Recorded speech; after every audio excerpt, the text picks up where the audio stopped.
Magandang araw sa inyo mga kapatid. Ngayon ay pinagdiriwang ng Simbahan Katolika ang dakilang kapistahan ni Jesus bilang Hari ng Sanlibutan.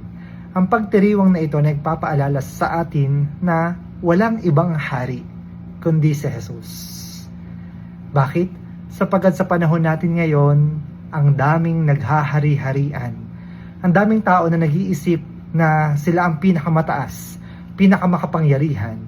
Dahil sa kanilang posisyon at kayamanan, tila baga kaya na nilang gawin lahat ng bagay, baluktutin lahat ng batas.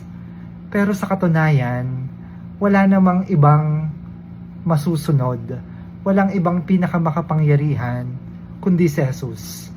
Dahil siya lamang naman talaga ang makapagbibigay sa atin ng tunay nating hinahangad at hinahanap, ang buhay na walang hanggan.